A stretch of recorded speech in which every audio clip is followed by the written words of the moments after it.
Eu vou chamar para essa conversa, para a gente estender essa compreensão sobre a estratégia do Banco Central, Felipe Sichel, que é economista-chefe do Banco Modal. Felipe, bom dia. Obrigada, meu caro, por estar conosco aqui. Bom dia, Thaís. Um prazer estar com você, estar aqui hoje. Felipe, eu estou chamando a atenção aqui para esse recado antecipado do BC de dizer, olha, tem risco pela frente, provavelmente a gente não vai cumprir a meta de inflação esse ano de novo. Qual é o teu cenário desses riscos que eu elenquei aqui do BC, o que te preocupa mais?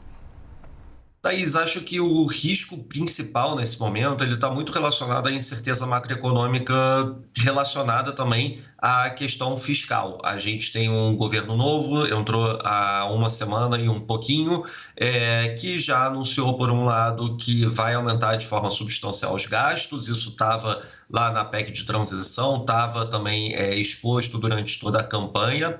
E, por outro lado, a gente tem também a indicação de que o teto de gastos como ferramenta que ancora a dinâmica das contas públicas, ele vai ser substituído. Ele já sofreu várias alterações durante os últimos anos, mas agora ele vai ser oficialmente substituído.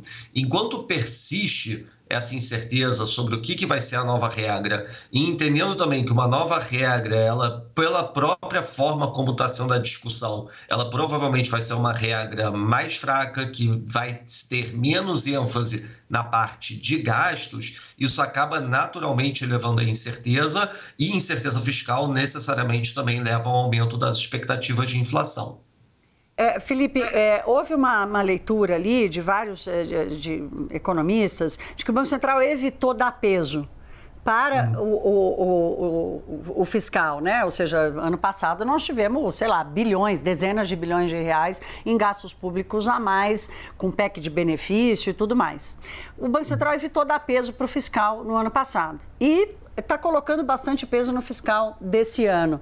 A comunicação é uma ferramenta importante do Banco Central. Eu tenho dito aqui que o fato do BC ter descumprido a meta e provavelmente descumprir agora está justificável, não está comprometendo a credibilidade dele. Mas esse tipo de leitura subliminar chama atenção?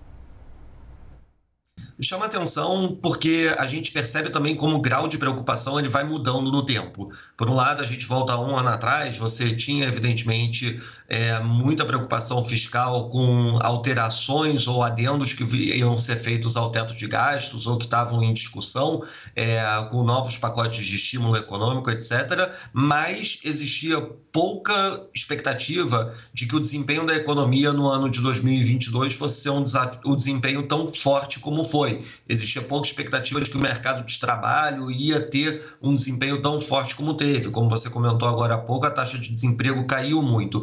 Então, na medida em que as peças vão mudando de cor também, os elementos de equilíbrio do Banco Central vão se ajustando e agora a preocupação central, evidentemente, é em relação à perspectiva fiscal.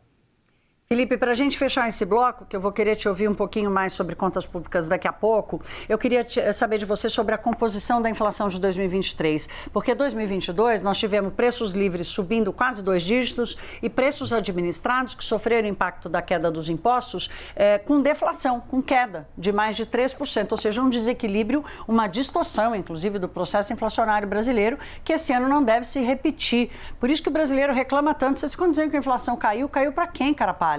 Então, te ouvir um pouco sobre essa composição esperada para a inflação a partir de agora.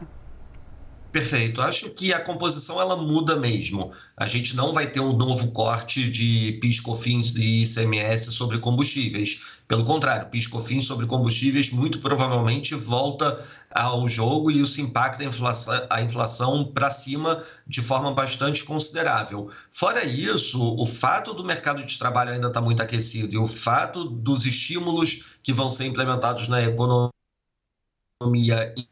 diretamente à demanda agregada, sugere que a gente vai ter também um movimento de preços livres para cima, além da inércia que a gente vai estar carregando do ano passado. Ou seja, a gente está olhando para um cenário em que, na prática, os preços administrados podem sofrer uma pressão muito relevante por conta da volta de impostos. Isso tem um impacto sobre toda a inflação, dada a relevância de combustíveis para a cadeia produtiva, para a cadeia de suprimentos. E também a gente vai ver impacto pelos preços livres de uma economia que, apesar apesar de estar operando com uma taxa Selic muito elevada, ainda assim vai estar recebendo estímulos fiscais bastante significativos, o que na prática tende a puxar essa inflação de livres ainda para cima. Ou seja, fica a dúvida em relação à inflação de alimentos sempre, mas o cenário de inflação ainda é de pressões relevantes. E essa briga, né, Felipe, do Banco Central com a política fiscal, né? Quanto mais o Banco Central apertar, mais a política fiscal vai afrouxar, né? Como vai ser esse equilíbrio? Felipe, eu vou pedir para você esperar aqui, porque nós vamos falar daqui a pouco, depois do intervalo, sobre essa primeira vitória do ministro da Fazenda, Fernando Haddad, sobre a política e a discussão da contenção dos gastos públicos. Pelo que saiu agora há pouco no Diário Oficial da União, o salário mínimo não vai ter aumento escalonado em 2023, uma informação, inclusive, antecipada pelo Caio Junqueira, o nosso analista de economia, que tem participação especial no Money de hoje. A gente volta daqui a pouquinho. Até já.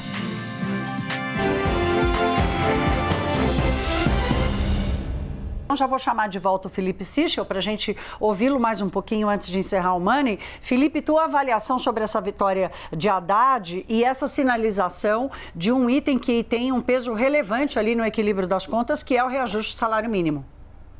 Exato, Thaís. O salário mínimo ele é um componente relevante das contas públicas e da dinâmica de demanda agregada no país. E você dá reajustes reais de salário mínimo, ou seja, acima da inflação, e reajustes poderiam...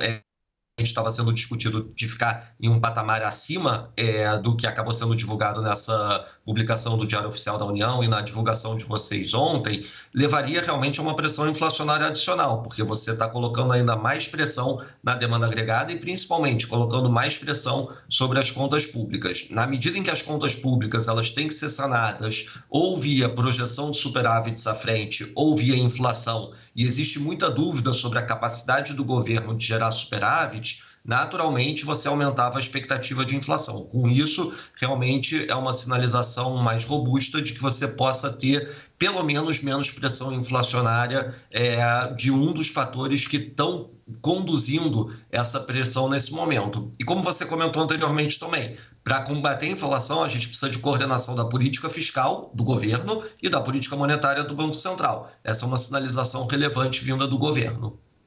Felipe, eu e Gustavo Uribe, outro analista de política aqui da CNN, antecipamos ontem que a Simone Tebet está conseguindo formar o gabinete dela, respeitando inclusive a diversidade ali, com 3 homens, 3 mulheres, contando inclusive ela, né, como mulher nessa equipe. E eu sei que há um acompanhamento de vocês para quem serão essas pessoas, dada a necessidade de um perfil técnico e robusto para dar conta de lidar com o orçamento federal, que ainda está bastante afetado sobre as decisões tomadas, PEC da transição e tudo mais. Qual é a composição e o que você espera da união entre Haddad e Tebet na condução da política econômica do país?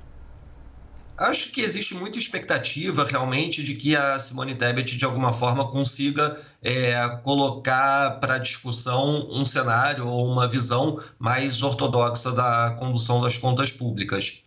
No entanto, o foco de poder ele permanece sendo e ele também permanece sendo o Palácio do Planalto, ou seja, existe também a percepção de que o encaminhamento do governo ele é um encaminhamento de mais gasto, de mais expansão fiscal. E a gente aguarda agora essa semana a divulgação das primeiras medidas econômicas do governo que estão agendadas para algum momento, para realmente entender se a gente vai ter ajuste nas contas públicas somente via aumento de arrecadação, ou então se a gente vai ter realmente um endereçamento de redução de gastos, racionalização de gastos. Esse é o ponto importante. Não adianta só querer mais receita se não controlar a despesa, que, aliás, foi como o setor público funcionou até o teto de gastos ser aprovado, que agora já foi. Felipe Sichel, economista-chefe do Banco Modal, aqui conosco. Obrigada, boa quarta-feira.